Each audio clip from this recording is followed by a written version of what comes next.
Good evening. This is CTV News from Monday, August 20th. I'm Patricia Vallone, and we begin tonight with some breaking news. Two Prince George's officers that were injured, one critically in a major accident this afternoon. The incident happened just before 1 p.m. between Powder Mill Road and the 495 split in Beltsville. Authorities report that at least one victim was suffering from critical injuries, and there are reports that a vehicle intentionally drove the officer's cruiser off the road, causing that tragic crash. And with more details on the incident, we are turning now to reporter Rochelle Metzger. She's standing by live at the Prince George's Hospital. Rochelle?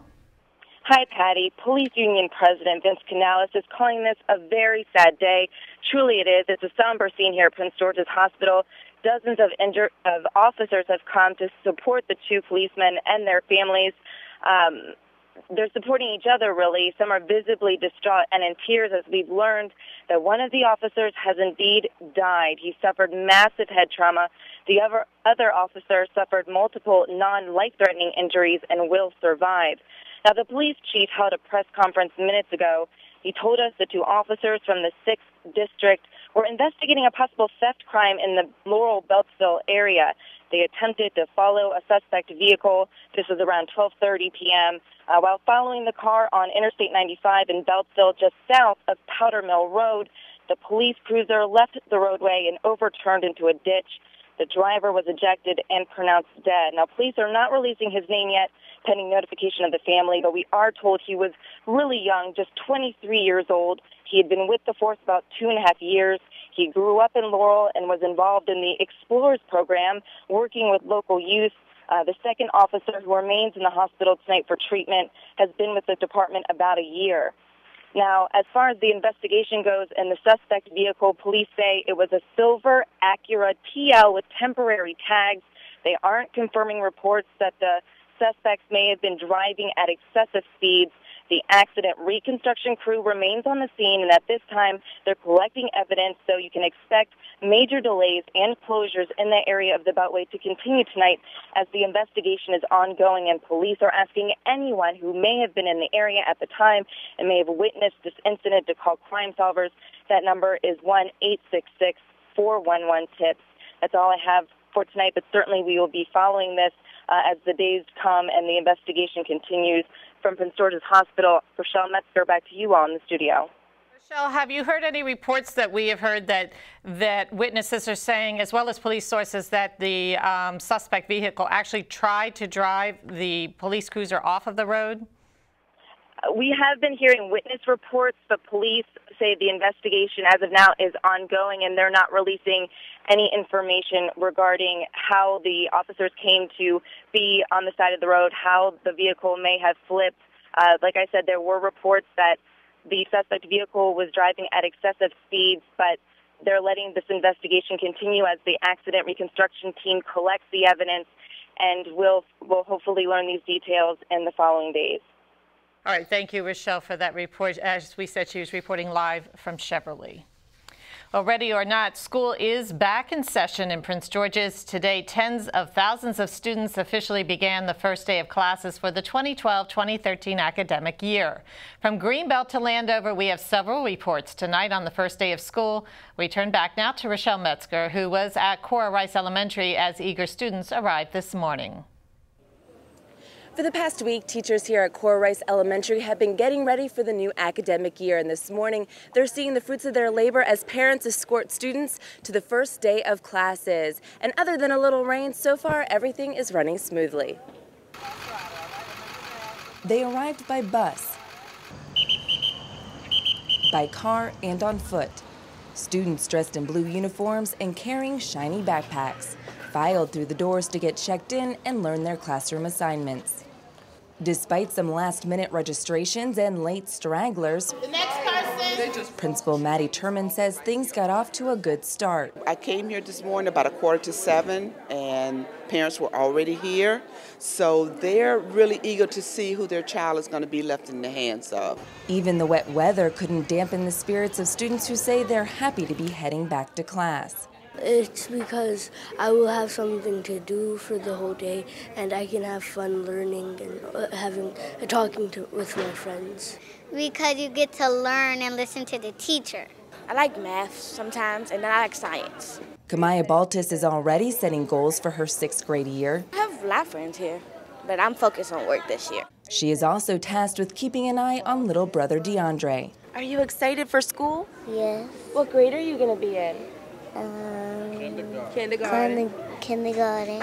Mom says getting the kids ready for today was all about preparation and leaving plenty of extra time.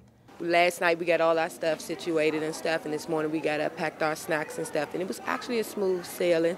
We got in here before this line started, so we're ready to go to class now. Not everyone was thrilled to see summer end. Are you excited to go back to school? No. No? You wish the summer was longer? Javon's mother says she has high expectations for the coming year. I'm hoping that they prepare him for the 7th grade. That's what I'm hoping for. In addition to a mostly new staff, Principal Turman says she's excited to introduce some new enrichment programs. We're starting off this year with a music program that's going to help with the academics. Last year we had a music program, but it wasn't so much centered on the academics. So we're looking to integrate music, PE, all of those outside contents with the instructional program here at Cora Rice. In Landover, Rochelle Metzger, CTV News. And as if the first day of school isn't exciting enough, imagine going to a brand new state-of-the-art school. The new Greenbelt Middle officially opened its doors for the first time this morning, and CTV's Sonia Srivastava has more. Well, it certainly is an exciting day here at the new Greenbelt Middle School. Now I'm told that more than 1,000 students in 6th, 7th and 8th grade will be going here, and some of the students coming in saw the school for the very first time, and the excitement on their faces says it all.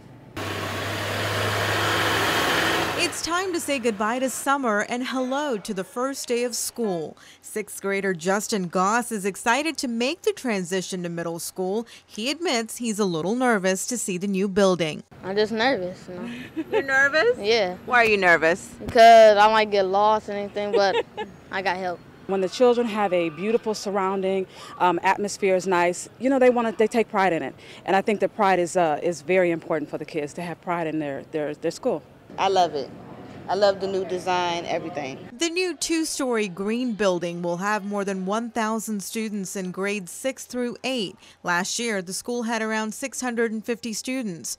The new $53 million facility has a number of security cameras, energy-efficient lighting, low-flush toilets, and sinks. Strategically placed windows to make use of natural light. Students can walk out of their science labs and go onto the green roof, which will be used for experiments. A lot of the state-of-the-art things that are coming that are already developed and in place for the students. She's looking to be an engineer, aspiring, so I think with the programs offered, she will definitely go right down the path she's looking for. Look at the wall of windows. I purposely put my desk so I could, if I wanted a little escape, I could go over there. And they had people come in from Wisconsin to this big music company and put in the soundboards. I mean, that's thousands of dollars worth of brand new equipment. We're getting all brand new instruments. We have a brand new stage. We are a Green LEED certified school, so even with our the soap that we use in the bathroom, we have to make sure we use certain types of soap. There were certain types of paints that we used in the building. Only green certified furniture could go into the building. The original Greenbelt Middle is one of the oldest structures in the county, and questions still remain how the site will now be used. Turning Point Academy has put in a bid. The French immersion program has put in a bid to use this because they're expanding. And the city, of course, would like to use some of it because we have some services that we would like to provide for Greenbelt West. Now, this is the 3rd LEED certified school here in Prince George's, and hopefully there are many more to come in Greenbelt. I'm Sonia Srivastava for CTV News. And Principal Tweedy tells us one of the biggest changes for school staff this year will be going from 4 lunch shifts to 5. Meanwhile, a frustrating day for some parents. Nearly 500 youngsters from Laurel Elementary were bused to the old Greenbelt Middle School this morning. Renovations are incomplete at Laurel, which means the classrooms aren't ready to welcome students back. Some parents we spoke to say the move is a huge inconvenience. We were told initially 2 to 3 weeks. However, we spoke to some of the construction workers on Friday, and they're saying the kids won't be back to Laurel until maybe January of 2013, which is a huge inconvenience for us. So I don't know what's going to transpire, what's true, what's not true. So we're doing pod conversions at Laurel, and there are 3 pods that are under construction. One pod would probably be ready within the next 24, 48 hours. The second pod will probably be ready next Monday, Tuesday, Wednesday. And then we have to clean up because there's a lot of dust. The third pod was not expected to be done anytime shortly, and they've really just started construction. Pre-K students from Laurel Elementary were relocated to Scotchtown Elementary. Well, not only did students return to classes this morning, but so did Prince George's officials. County Executive Ashern Baker made his rounds visiting elementary schools. CTV caught up with Baker as he stopped by Phyllis E. Williams to wish students a good school year. We have had a great school system. We're making improvements every day, but it's going to require that not only the teachers, the administrators, but the parents and elected officials like myself get involved in it. And that's one of the reasons this is my favorite activity, to come here on the first day of school and to visit once a week with the school. So I'm glad to be at Phyllis E. Williams. It's a terrific principal here, and I got to be an honorary kindergartner. And Baker will visit middle and high school students tomorrow. Well, students are starting the year with a new leader in the wings. Dr. Alvin Crawley has been appointed interim superintendent. The former deputy chief in the Office of Special Education for D.C. Public Schools will be in the position for about 10 months until a permanent person is found.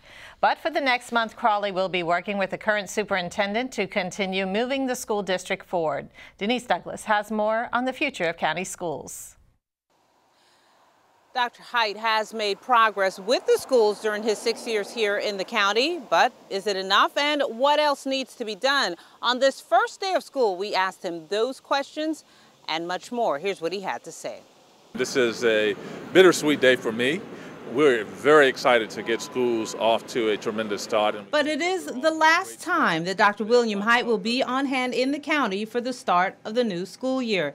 Even though it's sad, he's pleased with the strides he's made. The school system, with respect to student performance, is doing a lot better than it was 6 years ago when I arrived, and I'm proud of what I've been able to accomplish with the hard work, dedicated, committed staff. Height announced back in June that he was resigning to take the position as superintendent of the Philadelphia School District. During his 6 years here, he's credited with a number of things, including bringing stability to the education system and improving standardized test scores. He feels he's also been able to change the negative perception the schools have had. I've talked to a couple of people this morning, as a matter of fact, in different neighborhoods as I've been visiting schools. And those individuals saying that now people are beginning to move into their neighborhoods in order to attend the public school. And I think that that's a testament of the type of progress that our system has made. Now he wants to see the district continue to build on the progress he's made. He will meet with the interim superintendent, Dr. Alvin Crawley, to discuss some of the challenges that he says lie ahead. There are budgetary challenges. Those remain. There has been declining enrollment. Those challenges still persist. Dr. Height will be leaving the district for the job in Philadelphia at the end of September. I'm Denise Douglas, CTV News. And the school district has hired a search firm to help find and screen candidates for the permanent superintendent position. Well, you're watching CTV News. I'm Patricia Vallone.